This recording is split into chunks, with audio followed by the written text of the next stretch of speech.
Divino Mestre Jesus, amigo e irmão, agradecemos pela oportunidade, pelo ensejo que se renova para nós. E aqui estamos reunidos para mais uma oportunidade de estudos do Apocalipse, com as chaves que a doutrina espírita nos favorece, para que nós possamos extrair os melhores apontamentos que nos enriquecerão o espírito, consequentemente nos dotarão de maiores recursos para uma vida plena, feliz, pela prática do bem e do amor ao próximo. Sejamos amparados, orientados, fortalecidos pelos amigos espirituais, que possamos realizar o melhor a nosso alcance hoje e sempre. Muito bem, capítulo 18 do Apocalipse, e hoje nós vamos terminar o versículo 8º. Então vamos ler aqui a partir do versículo 8, alguns versículos, como sempre fazemos, que nós já vamos memorizando o texto, sintonizando com as ideias. 18:8. Portanto, num dia virão as suas pragas, a morte, o pranto e a fome, e será queimada no fogo. Porque é forte o Senhor Deus que a julga, e os reis da terra que se prostituíram com ela e viveram em delícias, a chorarão, sobre ela prantearão, quando virem o fumo do seu incêndio, estando de longe, pelo temor do seu tormento, dizendo: ai, ai daquela grande Babilônia, aquela forte cidade, pois numa hora veio o seu juízo, e sobre ela choram e lamentam os mercadores da terra, porque ninguém mais compra as suas mercadorias. Muito bem, nós vamos terminar hoje o estudo do versículo 8º, repetindo. Portanto, num dia virão as suas pragas, a morte, o pranto e a fome, e será queimada no fogo, porque é forte o Senhor Deus que a julga. Nós já trabalhamos já temos 2 semanas que estamos trabalhando esse texto, esse versículo. Portanto, num dia, nós já definimos que é o momento da luz plena, da luz que clareia a casa mental, e nós possamos então ver com nitidez o que precisamos alterar na nossa consciência. Num dia, momento da luz, que para nós aqui é essa oportunidade de estudarmos a doutrina espírita, trabalharmos nos planos da mediunidade. É um dia de luz para nós. Um dia que se iniciou há bastante tempo para todos nós, e devemos aproveitar.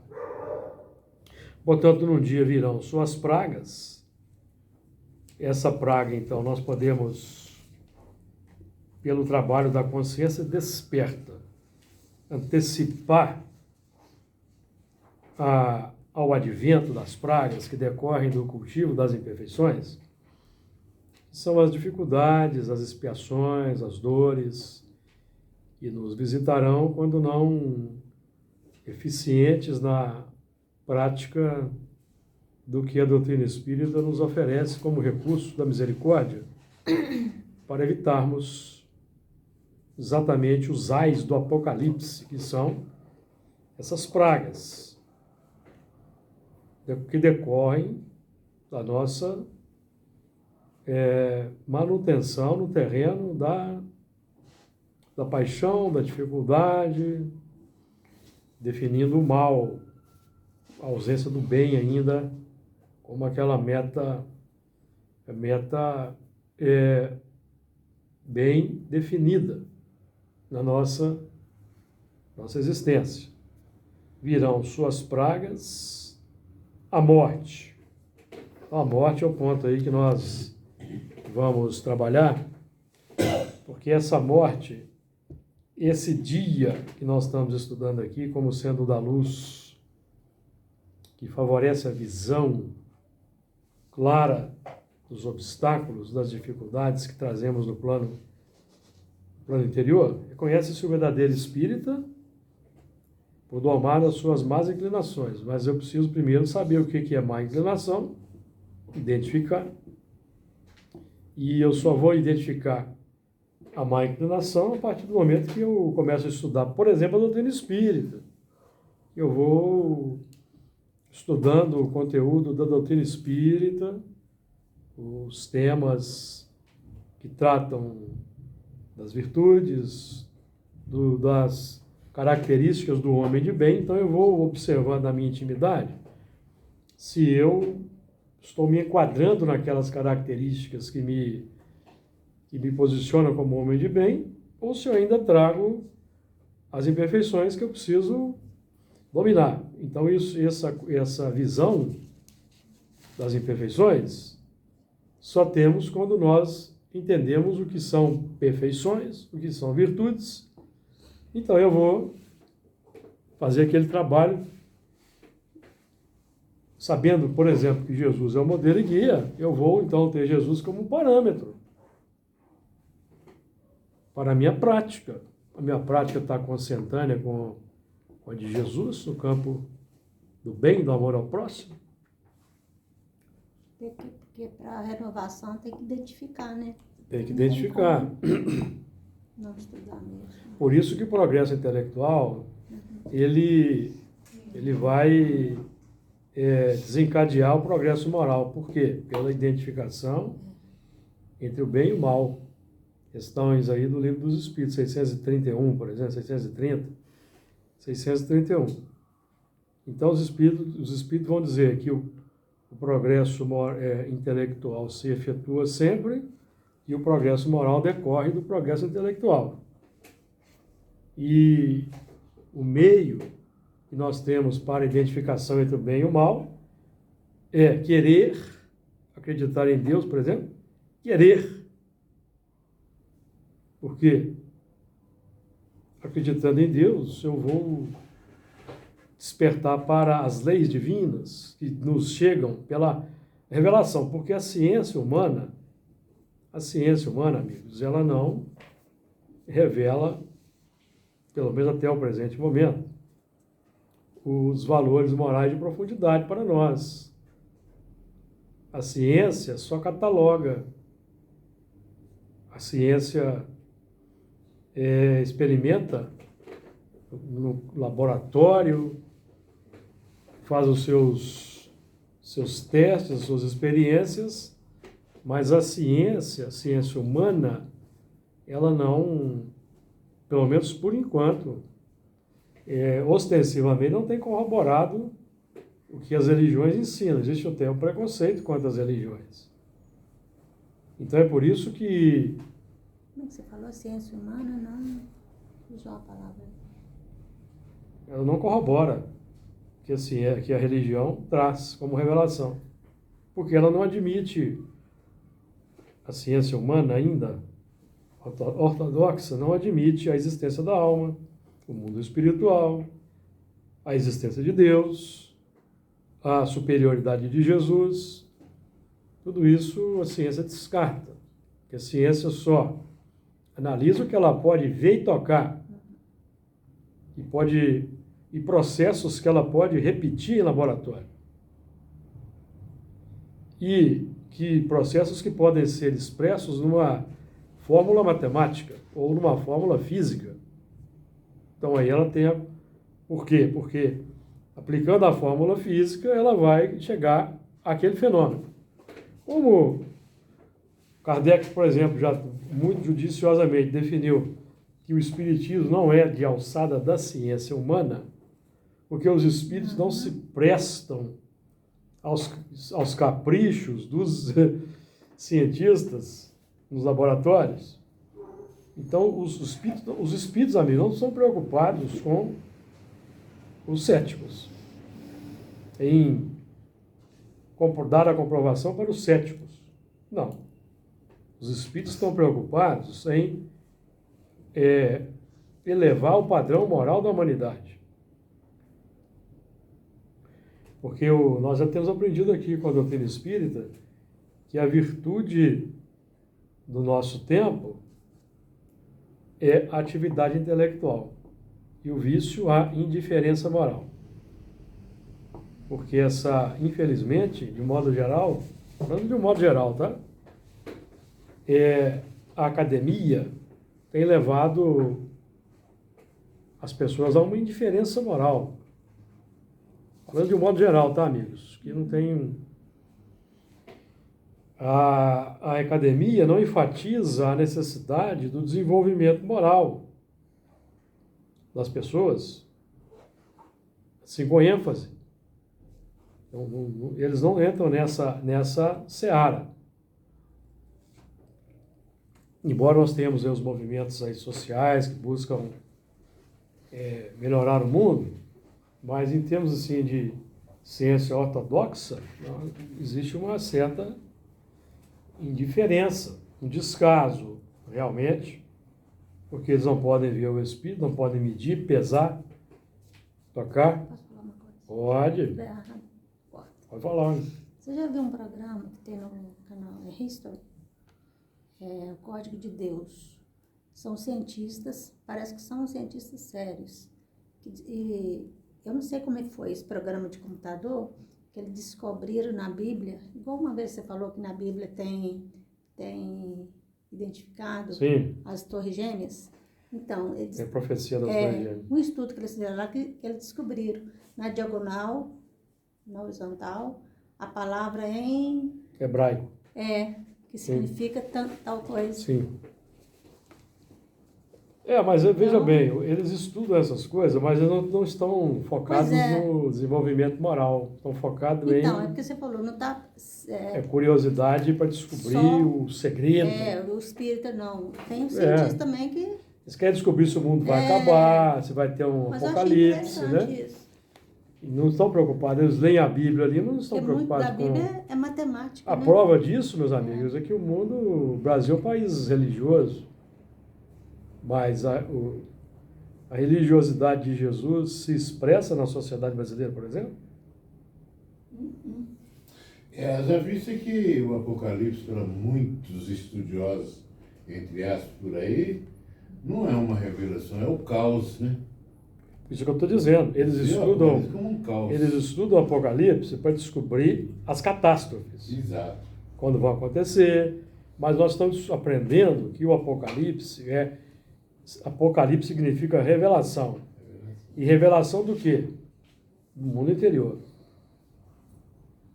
Do que nós trazemos no mundo interior e que geram as dificuldades no mundo exterior. Então nós estamos estudando Apocalipse aqui, não é para identificar quando vai acontecer tal fato. Embora nós já aqui no Apocalipse, nós já conseguimos identificar determinados fatos. Por exemplo, as equações 1260, não é? Que fala do... Sim, então tem uma matemática que aponta determinados fatos. Mas nós aqui não estamos trabalhando com identificação dos fatos. Nós já tivemos a oportunidade, inclusive, de estudar Daniel, cuja profecia aponta o fim da Segunda Guerra Mundial, 1945, exato, e aponta também a data de 1857, e a profecia das 2.300 tardes e manhã. E nós aqui, fazendo os determinados cálculos, eu descobri a data de 1857, com base a partir da construção do templo, construção da muralha do templo.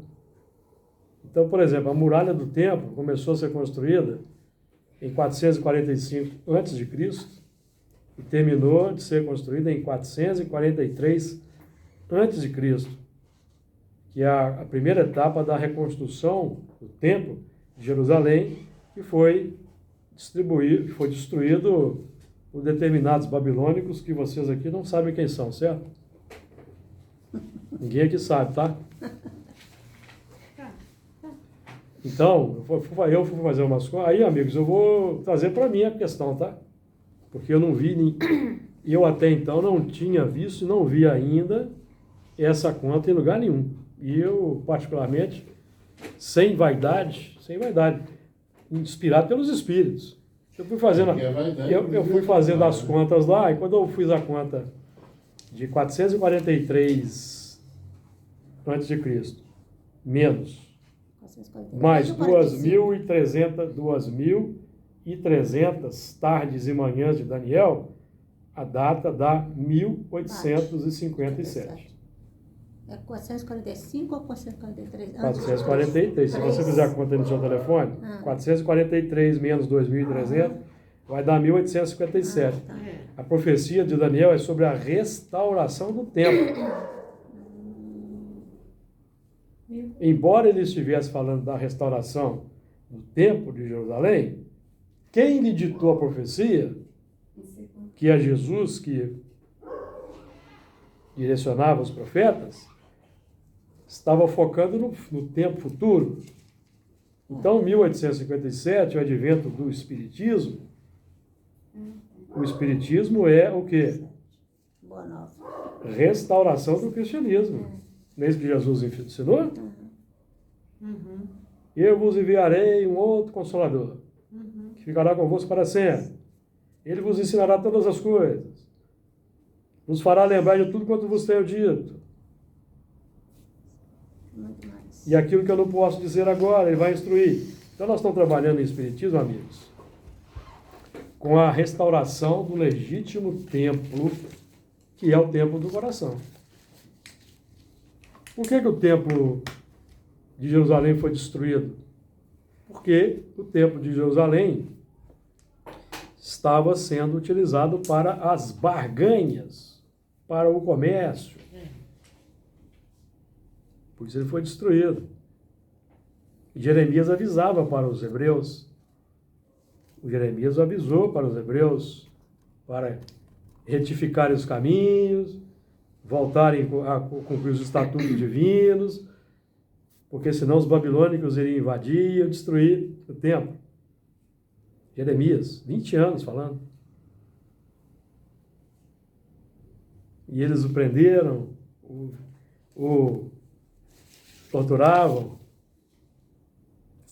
E por incrível que pareça, quem deu liberdade para o Jeremias foi o Nabucodonosor, que pediu para o chefe da guarda, o capitão da guarda, o Nebuzaradã, que foi quem comandou a invasão e destruição, para libertar o Jeremias. Está lá em Jeremias, capítulo 52. Certo? Agora, Júlio, se nós voltarmos no tempo até hoje, né, nós continuamos fazendo da igreja um comércio. Segundo os caprichos pessoais. Segundo os caprichos pessoais. A mudança É aquela questão que eu já disse. É aquela questão que eu já disse aqui. Nós, ao invés de entrarmos aqui para abastecermos o alforje e levar para o mundo exterior, nós trazemos o nosso alforje das complicações aqui para dentro. Aí nós entramos nas mesmas intrigas, disputa de poder,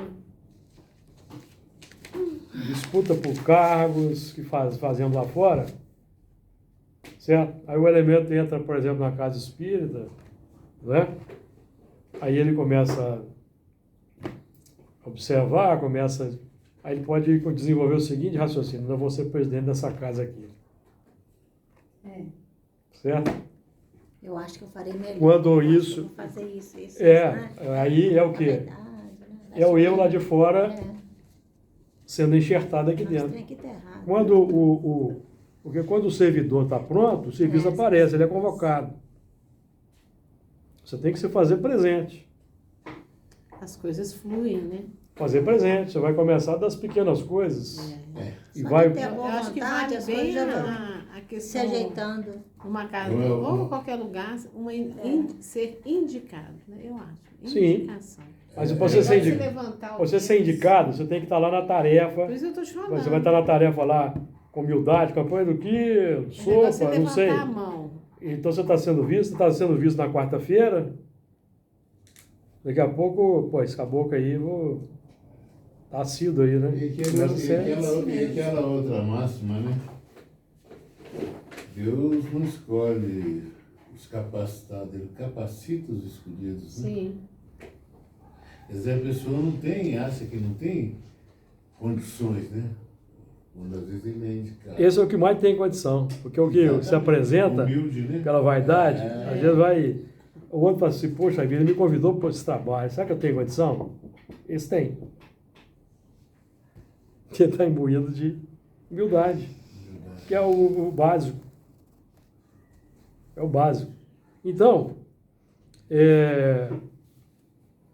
portanto, num dia virão suas pragas. Então, por exemplo, aqui, a invasão da Babilônia, destruição do templo, foi uma praga para toda uma coletividade que deixou de seguir os estatutos, as revelações, se deixou levar pelos falsos profetas e não identificaram os verdadeiros profetas, porque quando você está na ilusão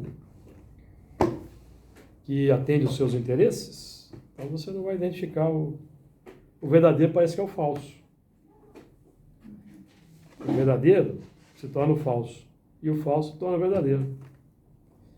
Então aí teve que vir a praga de fora para dentro, destruindo o templo. E Daniel, que foi um levado cativo, foi tendo as visões.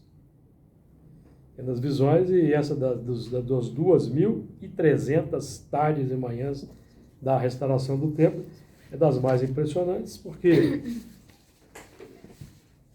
desta parte aí, amigos, eu fiz a conta e deu 1.857.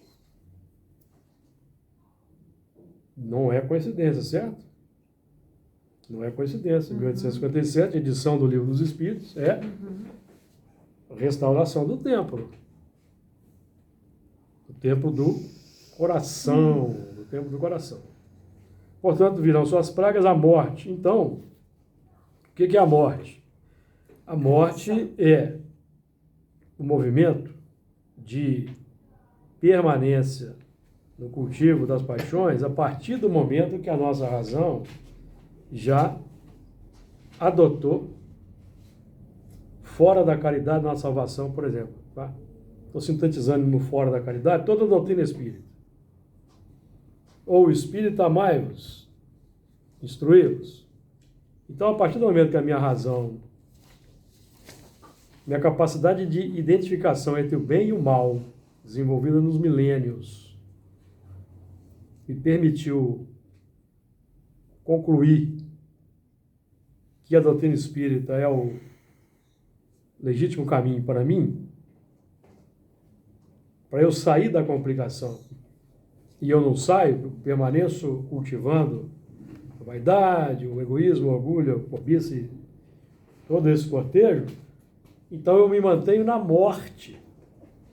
Morte para os valores elevados. Porque enquanto nós estamos ricos de imperfeições, as virtudes estão mortas. Então eu estou no estado de morte. Essencial. Eu preciso, para desativar a morte, eu preciso de reencarnação. Para desativar essa morte, eu preciso de reencarnação, que vai impactar que com a praga, com a expiação, a dor, para eu despertar. Eu tive a oportunidade de despertar por amor, negligenciei, deixei para depois, não aproveitei o dia, deixei para a noite, que é o momento em que eu não posso fazer mais nada. Porque passa o dia, a plantação cresce, chega à noite, não é o momento mais de tirar a plantação. Aqui eu sou símbolo, certo? A noite simboliza que passou um tempo grande, e eu com aquelas ideias na mente, e eu não fiz nada para simboliza praticar. A escuridão também, né? Você a sombra. visualiza a sombra. Agora, a morte, amigos, quem entrega... Vamos pegar aqui Mateus 10, 21. E o irmão entregará a morte o irmão, e o pai, o filho. E os filhos se levantarão contra os pais e os matarão. Quem vê isso aqui acha assim, isso aqui é a maior carnificina, não é? Não, amigos. Aí o pessoal acha que, tipo assim, como acontece isso hoje, Acha que está falando aí disso. acha que tá falando isso aí. Mas na antiguidade era muito pior, né? A antiguidade era muito pior do que hoje. Hoje nós temos leis, na antiguidade não tinha. O irmão que entrega a morte ao irmão, quem que é? Polite Leon Denizar Rivail, já ouviu falar nele? Leon Denis. Não, Cacá. Allan Kardec. Não, o que você falou? aí? Hipólite o Leon Allan Kardec. Denizar Rivail. Cacá. Entrega a morte. Ele está entregando a morte ao homem velho. A partir do momento, amigos, que nós concordamos aqui com a doutrina espírita, decretou a nossa morte, ou a morte do homem velho foi decretada, não adianta querer fugir. Eu vou deixar para depois, isso não vou mexer com isso agora não, aí não adianta mais. Certo? Aí virão as pragas, que a consciência vai ficar ali, ó, remoendo. Aí quando nós temos um conhecimento desse quilate que temos aqui, do Espiritismo, e não praticamos, nós vamos gerar um sobrepeso consciencial que vão desaguar nas síndromes. Síndrome do pânico, fobias, Inevitável, né? cardiopatias e várias coisas. O mesmo elemento tem síndrome do pânico, a espírita tem síndrome do pânico, e a causa é porque não pratica. Quando eu estou falando não pratica, não é vir todo dia no centro espírita e participar de todas as tarefas, não. É no seu dia a dia, não muda um milímetro. Que teve. Não é? Não muda um milímetro. Ele no trânsito continua lá xingando todo mundo no trânsito. Ele continua sendo despótico no lar. Ele continua sendo mal educado com os subalternos, tratando mal o porteiro. E vai por aí. Nesse nível. Aí o que vai acontecer? Ele vai desenvolver. Ele não sabe, mas vai desenvolver um problema psicológico. Vira depressão. Depressão. Ele não sabe por quê. Ele não sabe a causa, ele vai para o psiquiatra. O psiquiatra não admite nem espiritismo, então ele vai falar de espiritismo, mas não, isso é bobagem. Já taca nele o remédio lá. Não é? A famosa tarja preta. Então, o maior desafio é essa prática no cotidiano. É no cotidiano. E no cotidiano, aqui o reflexo do que nós somos, de fato, ele quer gritar, quer sair. O homem velho, ele quer sair. Com espada, capacete, escudo, montado no cavalo, quer sair para continuar passando por cima. Tem horas que é difícil, né? Tem Lógico, horas que a gente, nossa lógico. Senhora, você tem que respirar. Mas Quando a gente consegue respirar, ainda vai, né? O pior é que quando sai. O desafio nosso aqui é instaurar o sistema da vigilância, né, no automático. Porque, amigos, nós vamos sentir. Você está no trânsito tranquilo, se você leva uma fechada, realmente você sente aquela carga. Mas o que nós temos que fazer? Instaurar o sistema da vigilância. Opa! Silêncio. Lembra do Chico, né? A água da paz. Silêncio, né? Porque é o ímpeto do homem velho. Você já tem lá paciência, calma. Até que vai chegar um dia lá na frente que o reflexo não vai ser mais aquele antigo, vai ser a paciência. Tranquilo. Entendeu? Agradecer a Deus, não bati. Naturalmente. Eu não bati, Naturalmente. né? Isso é Agradecer, hábito. Não bati, né? Isso é hábito. Ter batido. Isso é hábito. Não, só de não responder, já Né? não. É hábito, é instinto. Que, Xingar. tanto é instinto que aqui no Evangelho segundo o Espiritismo tem um ponto que a gente lê e passa despercebido. Os instintos são embriões do sentimento. Esse outro dia, o cara me deu uma buzinada, mas assim, eu acho que ele estava assim, injuriado. E eu olhei assim e falei assim, mas eu assustei, sabe? Mas eu fiquei assim, uns 15 minutos fora de... Alterado. Não, mas é natural, é isso aí. Pois é. Agora, Acho que o susto, né? problema não é sentir isso, que isso é natural, amigo. O problema é o que eu vou fazer com isso. E quanto tempo... Né? Não, e, ô O que eu Júlio, vou fazer com isso? e quanto tempo você vai ficar com isso? Que isso ali, se você não controlar, vira uma cadeia. Então você vai mandando pro outro, mandando pro outro, Exatamente. mandando pro outro, aí vai virando aquele... Tem que ser a estação terminal do mal, né? do mal. Aí você vai repetir bons pensamentos, fazer uma prece, né? E isso tudo vai alterar o quadro. Mas isso tudo é hábito, né? É hábito. Para mudar hábito, é só outro hábito. O que gerou aquele instinto, por exemplo, o que gerou o instinto, esse instinto aí de querer reagir, lá na savana, lá quando você tinha que reagir perante o agressor, o predador. É movimento de autoafirmação. Autoafirmação. Quando a gente entra na humanidade, a gente quer esgotar isso ao máximo, a autoafirmação. Então o elemento passa por cima de todo mundo. Não é? Ele destrói templo, destrói aldeia, vai destruindo. Autoafirmação. Enquanto tiver elemento precisando de expiação, ele vai ser utilizado. Mas de vez em quando também ele vai cair na expiação, vai ficar no... Uma hora ele é espada, outra hora ele é cabeça. Vocês estão me entendendo, né? O Rogério está rindo lá. Fala aí, Rogério. Não, só ouvindo. Você está só ouvindo, né? Agora, tudo isso é potencial que o espírito está adquirindo, tá, amigos?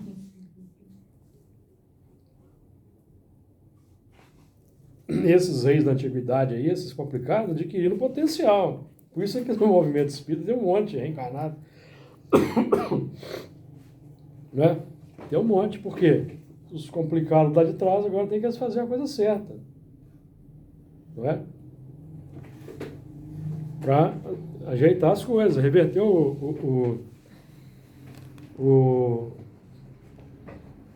Então, a morte, né? Voltando para a morte. O irmão entregará a morte ao irmão. Então, o irmão Allan Kardec está nos entregando para a morte aqui. Fora da caridade não há salvação. Aí eu vou ver que eu tenho egoísmo, tenho dificuldade de praticar a caridade. Então, esse elemento tem que morrer. Não é? E vai por aí. Aí, esse é o primeiro movimento. O primeiro movimento é o irmão entrega a morte ao irmão. E é a informação que entra, né? Informação que entra. Informação. O segundo movimento, o pai e o filho, que é a formação. Formação tem informação. Não adianta eu ter informação. Ah, que bonito, fala da caridade da salvação. Mas a gente sabe que a gente observa o mundo está complexo, não é isso? Aí nós vamos lá no Evangelho segundo o Espiritismo de novo. Nós vamos encontrar lá o seguinte: a lei de amor substitui a personalidade pela fusão dos seres e extingue as misérias sociais. Opa! Então aqui tem uma revelação.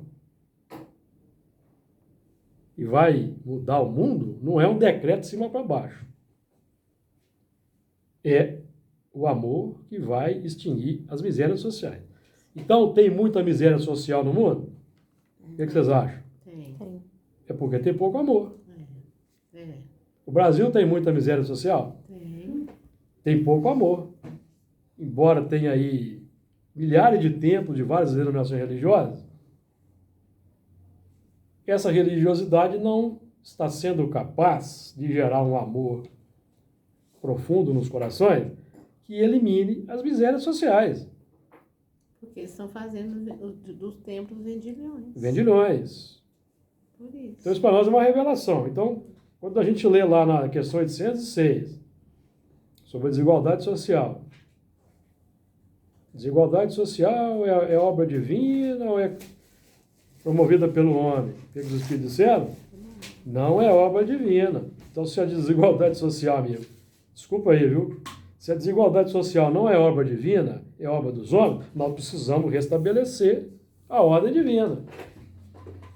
E de vez em quando a gente vê aquela frase que eu falei aqui, né? Sim. estampado lá no bloco carnavalesco, né? Por um acaso. O padre da fome é aquele que come.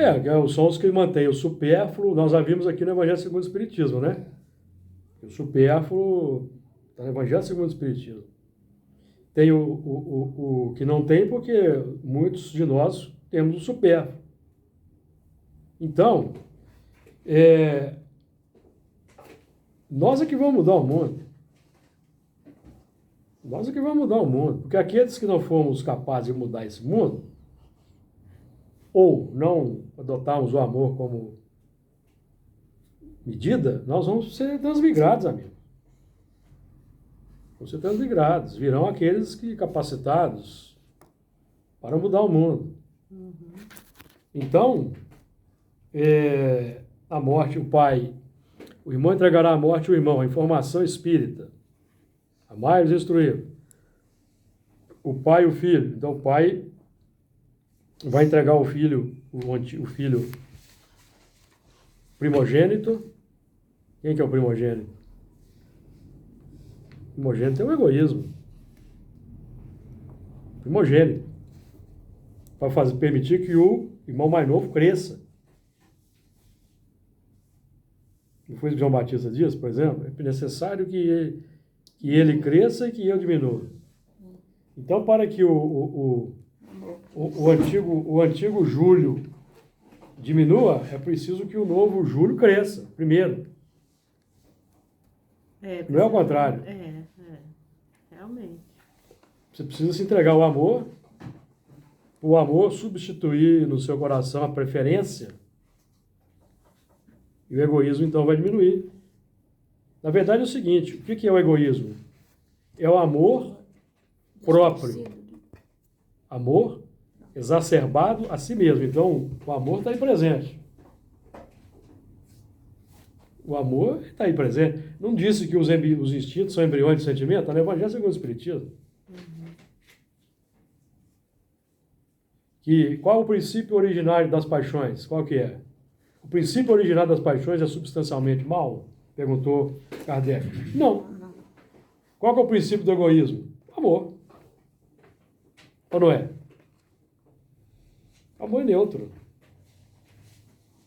Só que eu estou com ele voltado para mim. Eu preciso fazer que ele se estenda.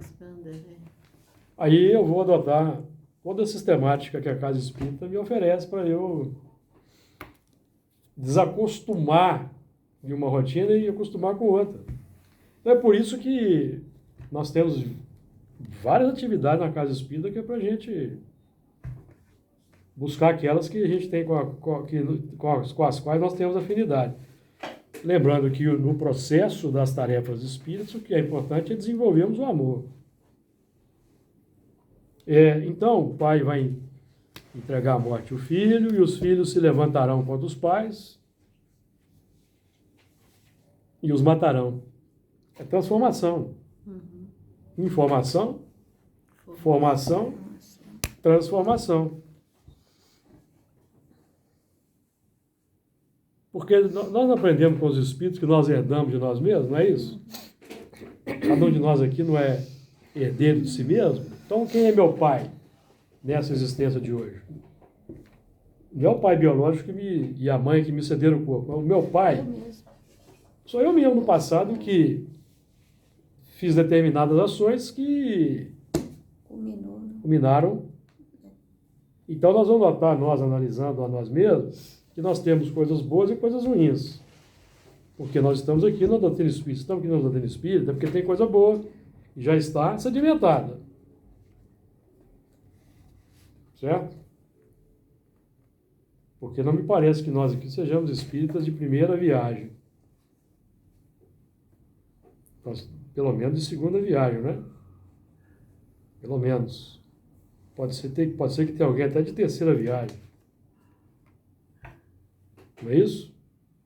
Então, mas pelo menos de segunda viagem, nós aqui não somos. Nós não caímos de paraquedas na doutrina espírita, não, gente. Senhor João João, esse moço vai reencarnar aí, até o centro espírita, vamos jogar ele naquela rede. Não.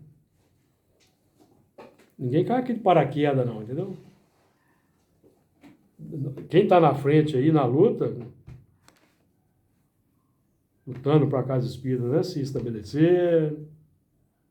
Não é marinheiro de primeira viagem, não. Certo? Isso a gente precisa ter essa visão aí para a gente... Então, a morte, não é? Então, o Paulo vai dizer lá em Coríntios 1, 15 e 26. Ora, o último inimigo que há de ser aniquilado é a morte. Que é o estado de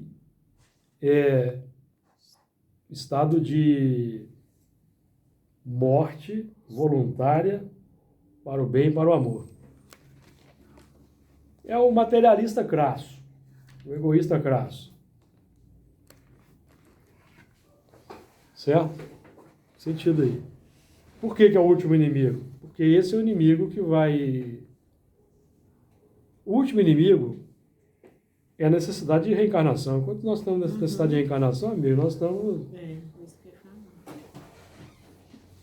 precisando de despertar, vencer imperfeições. Quando a gente vencer uma imperfeição, desenvolver uma virtude, acabou a morte. Essa é a nossa morte, né? De lá para cá.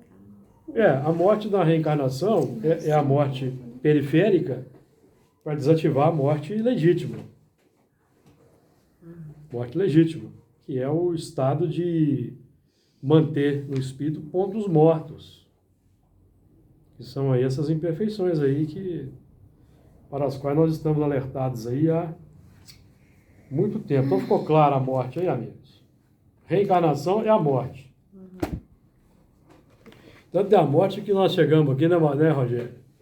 Nós saímos do mundo espiritual, com compromisso certo, né? Prometemos e chegamos no espírito e tal. Aí o elemento entra, daqui a pouco, não, isso aqui não... Esqueceu do compromisso. Isso é bobagem, não existe espírito. Isso aí vai no psiquiatra. Não, isso aí é ilusão, isso aí é quimera, fantasia. Não, você tem que aproveitar a vida, se entregar aí os prazeres, que você vai resolver esses problemas seu todo. Pronto, perdeu a oportunidade, né? Aí vai ficar na praga.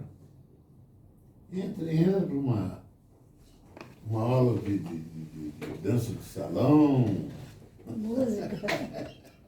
Né? Vai gastar energia, vai fazer karatê, judô, não sei o quê. Não que isso seja não recomendado. Não. Tem que ser voluntário, né? Vai esparecer a cabeça, você está muito, entendeu?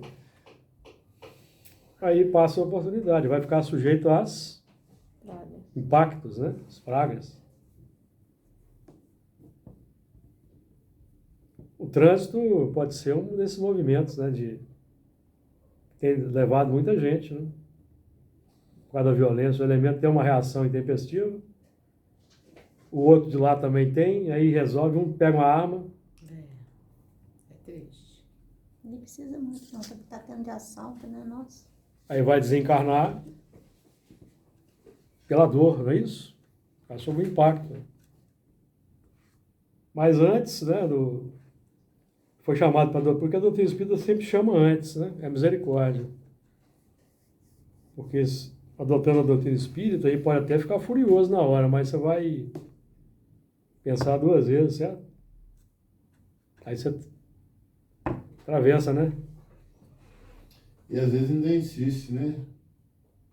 Pois é, eu estou precisando voltar naquele centro lá, porque eu tive lá a ocasião, tomei uns passos, fiquei bonzo.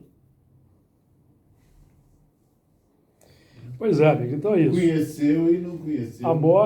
Virão suas pragas, a morte, o pranto é o choro. Choro, a dor, não precisamos nem estender muito aí no... E o pranto nós vamos verter água, então a água simboliza reencarnação, então é a continuidade da sistemática. E será queimada no fogo.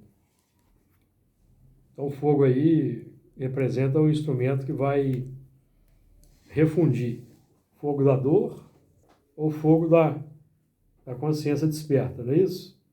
Então nós temos aqui os dois batismos. O batismo da água, de João Batista e o batismo do fogo de Jesus. O batismo do fogo é exatamente isso que nós estamos buscando fazer aqui, ó. Estudar, nos conscientizarmos, não é? E a fome? Vamos chegar na fome. A morte, o pranto, a fome, o que é fome? Desejo. É. Sim. Desespero é fome. Fome de esperança. Revolta, fome de paz. Ódio, fome de amor. Então a fome, esse tipo de fome, nos traz todos esses aspectos aí, ó. Praga, morte, fome, pranto, nos traz para a reencarnação. Então nós estudamos doutrina espírita para evitar praga, morte, pranto e fome. Porque essa fome pode ser a fome bem-aventurado que tem fome e sede de justiça. Porque o elemento que está na complicação no mundo, ele tem fome de reajustamento. Ele tem uma fome, ele está clamando para a misericórdia divina, ajuda. Por quê? Porque vocês pensam que a misericórdia divina quer que nós fiquemos reencarnando para sofrer repetidamente? Não. Ela dá um tempo, né? Não lembra do livro dos Espíritos que Deus não apressa a expiação, ele sabe esperar, mas que ele pode impor certa existência a um espírito endurecido, recalcitrante, e dá tempo. É o que nós falamos aqui, né? Nós aqui citamos aqui no começo aqui. Soberanos lá, os militares romanos, babilônios, iam passando por cima. Deus vai dando tempo para arrepender. Não é? Ah, tem elemento aí que precisa de passar por isso. Então, vamos ver se você vai arrepender enquanto ele vai fazendo. Não arrepende? Aí precisa da expiação. Aí, aí ele passa, ele deixa de ser pedra, vai ser telhado na próxima existência. É a expiação. Não é? Então, porque o objetivo da reencarnação não é expiação. O objetivo não é expiação. Expiação é por conta do negligente. Basta estudar a questão do 62A com cuidado, com atenção. Você vê, né? Deus não apressa a expiação, ele sabe esperar. Porque, por exemplo, o elemento que está... Nós já estudamos aqui que nós temos 3 faixas de espíritos encarnados na Terra, vocês se lembram? Temos está lá no Evangelho segundo o Espiritismo, no capítulo 3, item 14. Nós temos 3 grupos ali que os espíritos apontam ali, os mais adiantados, os medianos e os que não têm conhecimento de nada. Estão na vida deles, né? O Honório gostava de dizer isso. Tem gente que está aí dando tiro, fazendo opção de barbaridade, que está na vida deles, são espíritos primitivos. São primitivos, são selvagens, estão na vida deles. Por que eles estão entre nós? Porque tem muito coração endurecido, que atrai. Tem o coração endurecido, que tem muito conhecimento, inclusive religioso, mas não quer praticar o amor. Então ele naturalmente atrai a pedra de tropeço, para ele aprender a amar. Vocês se recordam do Livro dos Espíritos? Me peça o Livro dos Espíritos aqui, por favor. Nós lemos aqui na semana passada a questão 1019. Vamos fazer uma reflexão com base nela? É 1019.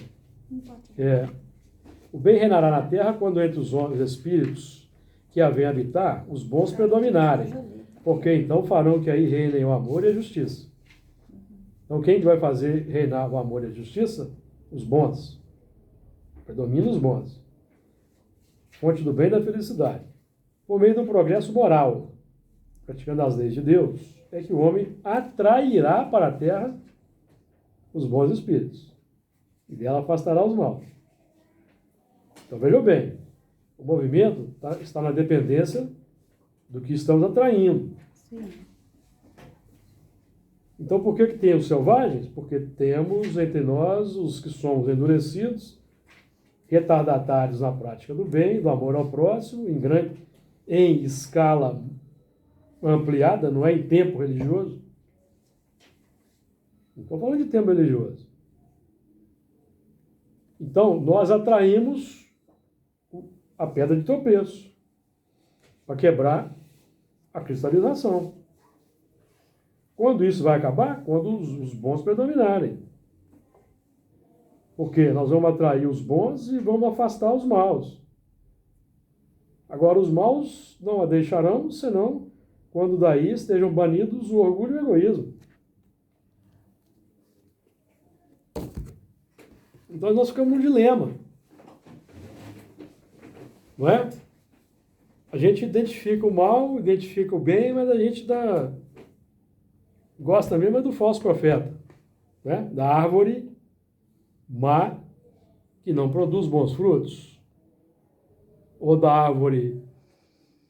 Porque a árvore boa não produz maus frutos. Quais são os frutos, amigo? Vamos repetir aqui. Eu vou até desenhar lá, né? Pensamento, palavra, atitude e ação. Para nós encarnados, principalmente atitude e ação. Sentimentos que a pessoa irradia. Porque todo pensamento mau resulta de uma imperfeição da alma. Todo pensamento bom resulta de uma qualidade. Então o elemento pode ser ateu, amigos. Mas se as palavras são boas, é uma árvore boa. Porque nós temos árvores que se dizem religiosas que estão fazendo abominações no mundo. E nós estamos aplaudindo em escala social. Em todos os países. Então o que nós queremos?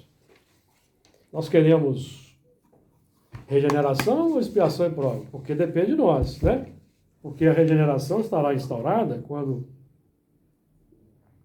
a Terra for habitada somente por bons espíritos, encarnados e desencarnados. Está lá no livro Gênesis. É o que você falou agora, na leitura. Eu estou usando aqui doutrina espírita raiz, amigos. Eu não estou tirando da minha cabeça.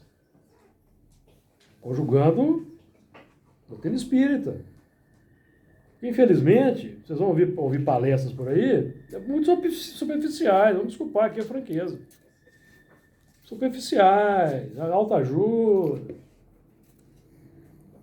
Ele está mais preocupado em sorrir do que de trazer um ensinamento que vá ser instrutivo, fazer uma boa figura no vídeo. É isso aí. Não é? Porque é importante o que é? O importante é o like. Não é isso que é importante? Então, amigos, o negócio não é fácil não, tá? Por isso que o Raul Teixeira falou uma coisa que é, né? Doutrina espírita não é para quem quer, não, para quem pode. Porque você tem que encarar a sua realidade, seus defeitos, suas imperfeições, não é? Aí você vai encarar do próximo, aí você vai ter que ter compaixão. Porque quando você vê, né, Rogério? Quando você vê a sua imperfeição, você vai ver a do próximo também. Lógico. Não é porque você quer, não, é porque é natural. Faz parte. Aí, o que você vai fazer com isso? Você vai ver para ajudar ou para julgar? Julgar. Então, fome. Não é? Essa fome aí, por enquanto nós temos fome de bens materiais, não é? Por isso que é difícil quebrar o materialismo, da questão 799. Precisamos dos bens materiais? Precisamos. Mas a gente precisa do supérfluo, assim, em grande quantidade? Não. Não. O problema é o supérfluo. Nós aprendemos, quem estudou aí conosco. Nós lemos aqui semana passada o item... Lembram? Capítulo 9, item 5, Kardec falando da supremacia do forte sobre o fraco? Você lembra disso? Da sociedade. Que ao fraco falta o necessário, enquanto o outro tem super, que esses vão ser expulsos da terra. Está lá em Kardec raiz. Kardec raiz. Se fosse vocês, eu lia várias vezes, porque vocês não veem palestrante nenhum falando disso no movimento espírita. Não vê. Não é? Porque tem que fazer assim, não, isso aí não adequa ao tempo de hoje, está muito polarizado, tem muita política. Se eu for ler, você conhece o... Me presta aí o Evangelho segundo o Espiritismo, por favor. Esse que eu acho que é mais. Pode ser isso aqui, ó. Eu vou ler de novo. Já está acabando o tempo mesmo. Ó. Esse texto aqui, Rogério, ó. Tá vendo? Não é capítulo 9, é capítulo 7, né? Capítulo 7, tem 5. Deixa eu ver se eu posso ter até confundido aqui, ó. Capítulo... Bem-aventurados os misericordiosos, né? Capítulo 8, deixa eu ver aqui.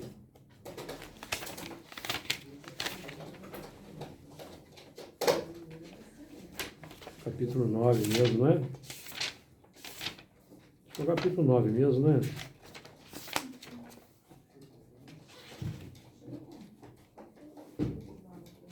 Vocês não lembram, não, amigos? Eu confundi aqui no capítulo. Será que é 11? É sobre o quê? Aquele texto de Kardec que fala do supremacia do forte pelo fraco. Achei que é 9 mesmo, 9,5. Mas que queria Jesus dizer por estas palavras? Bem-aventurados os que são. Isso é Kardec falando, tá, amigos?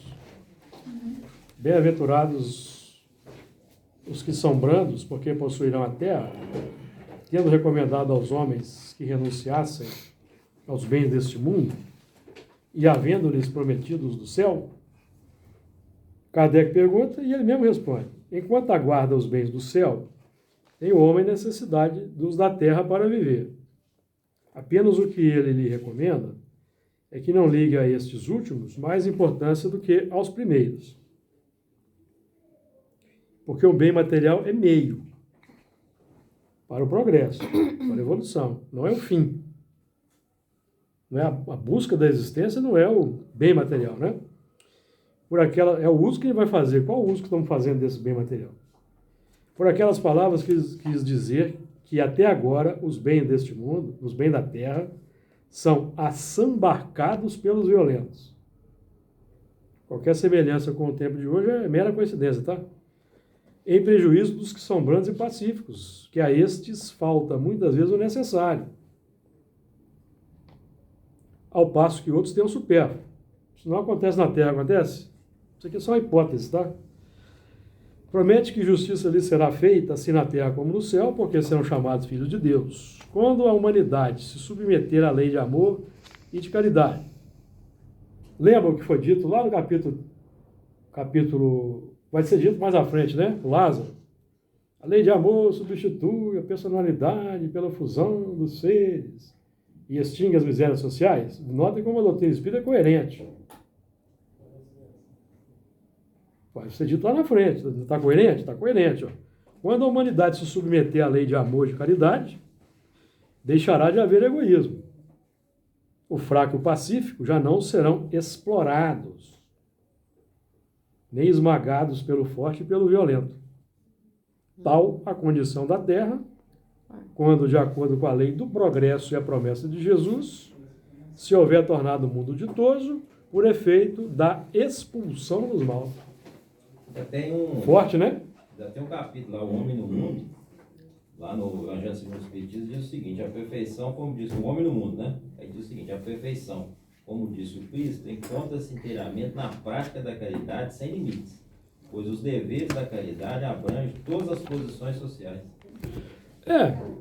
Então a doutrina espírita, amigos, infelizmente a doutrina espírita é que não é bem compreendida. Por isso que tem o Arnaldo Rocha, amigo do Chico, dizia que o senhor Allan Kardec é um ilustre desconhecido. Desconhecido. Não é? Então é isso, amigos. Que Jesus nos abençoe. Semana que vem continuamos.